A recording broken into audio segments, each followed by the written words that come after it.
There's one room. Spots at foster care emergency shelters are in high demand with the state in a foster care crisis. There's a great need for children to have, a safe place. What's the address of your emergency? As we reported in July, these facilities frequently make calls to law enforcement for various reasons. You're going to get those calls because those kids are going to fight. According to DHS officials, there are 5 foster care emergency shelters located across the state. Between 2013 and 2015, Margie's House made 75 calls to law enforcement for help. Consolidated Youth Services in Jonesboro called around 66 times, and United Methodist Children's Home in Little Rock called at least 170 times. All totaled between all 5 locations, more than 300 phone calls were made to law enforcement. I think we've got that covered. But according to state officials, those numbers don't appear to be out of whack with what's expected. Calls to law enforcement are not that uncommon. And one issue with the calls,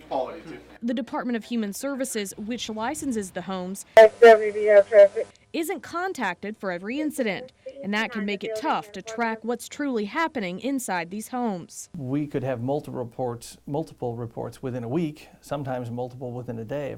According to DHS, Margie's House never made a report for any incidents. Methodist Children's Home contacted DHS for 30, 22 suicides or attempts, and 8 serious injuries, while Consolidated Youth Services made 5 reports, 3 for arrests and 2 involved serious injuries.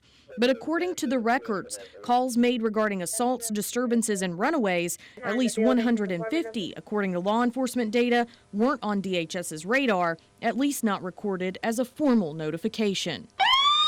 Facilities are required to report any incidents resulting in an arrest, serious injury, or death to DHS.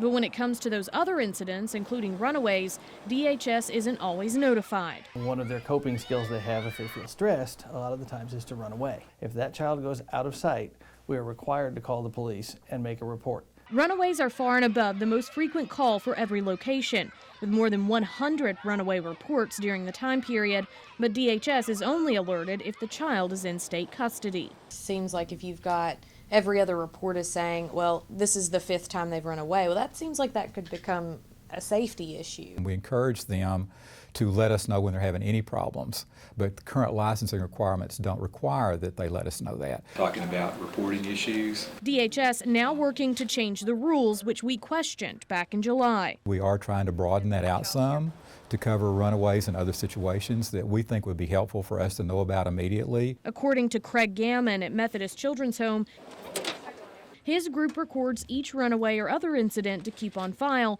which licensing specialists like Shirley Preston review on at least a quarterly basis. We'd be looking for any patterns or trends, whether it be with a staff person or with that child's behaviors. But the system is decentralized, as the licensing unit only converted its operation to computers fairly recently. We have a lot of general information we have access to. Putting it together by type is a little more problematic. The unit working to beef up its system to begin delving deeper. It would allow us, I think, to have a better handle on patterns and to look at what goes on. Tracking those patterns might allow DHS to see where recurring problems exist and what resources kids across the state need behind closed doors.